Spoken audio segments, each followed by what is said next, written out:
Alex Chermov here at Movements for Life. For today's restorative segment, we're going to be talking about the scapula, and we're going to be doing pretty much a mashup on all the posterior musculature as it relates to the back of the body. So with the scapula on each side having 17 muscular attachments, there's a lot that can go wrong. When one, a few, or more muscles start to get restrictive or just kind of go out to lunch. It's kind of like that neighbor who messes up the whole neighborhood when he doesn't do his leaves, right? We all got to pay the consequences. Same concept. And we see that expressed in a lot of different motions as it relates to the shoulder, the elbow, the wrist, making its way up to the neck, influencing the T-spine, and believe it or not, making its way down to the lower extremity. So since the scapula does sit on the rib cage, it's going to be kind of told what to do depending on the posture of the spine and the rib cage.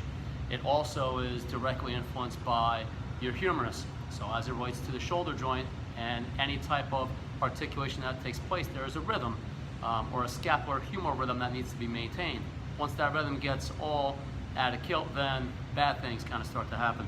So to restore some of this function, we're going to go through, I'm going to go through a little bit of a mashup, going through some of the traditional kind of rolling techniques using some different tools, and then some pinning and stretching as well, which we like to do. Now, my focus again is going to be kind of medial, lateral border, playing around. I can get my way up to the superior border of the shoulder blade as well. Getting into, when we do some scapular stuff with our clients, it's also important to roll and massage the pec major, pec minor, as that will allow the scap to glide back.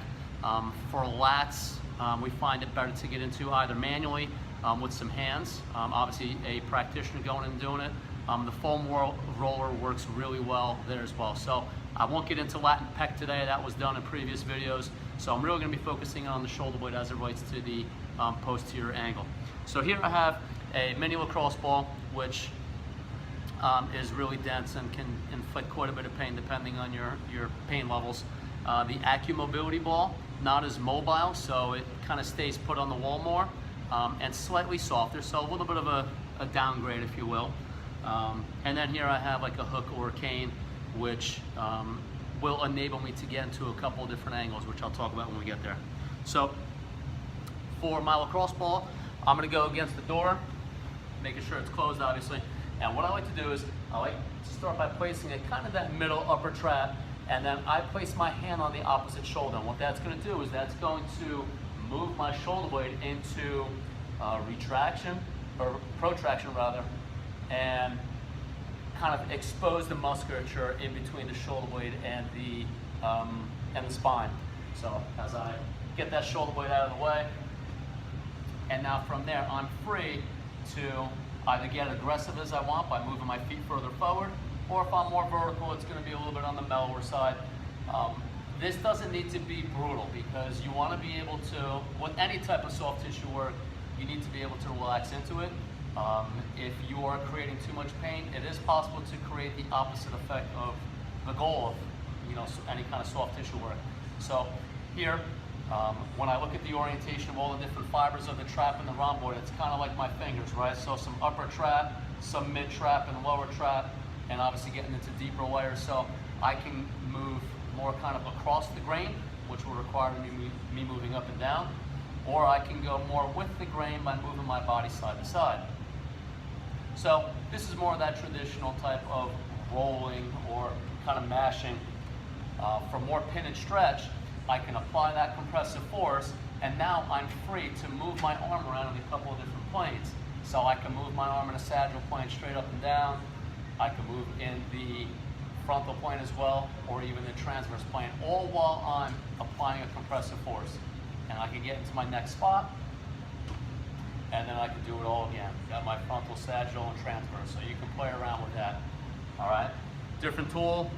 Again, a little less aggressive, not as mobile, it's a little bit more stationary, the AccuMobility ball. Just get it right on there. And same thing, I can start with just simple compression, depending on who I am and what's going on. And I can get more pin and stretch by moving that one around. All right, so these work really, really, really well. All right. And then lastly, finishing off with the hook or the cane. So I can position it really, really I can really fine tune it with this, like a fine tooth comb. And I can move that shoulder blade out of the way. I could just go straight compression, or I can apply some compression and then start to move my arm around just like I did with all the other tools. The cane a little bit different because I can apply more of a downward force as well, which is a little bit harder to do to get into the upper musculature of the scap, and I can apply that nice down force. And here, with the upper fibers, you can actually start to articulate and move your head. And you have 3 planes to choose from there. So if you've ever had any type of neck crick in the morning, you can really feel it with this one. So compressive force, you start moving your head around while you're applying that compression, so you can get a nice pin and stretch by moving your head instead of moving the shoulder blade, as it relates to influencing those upper fibers. So play around with these. Very, very effective.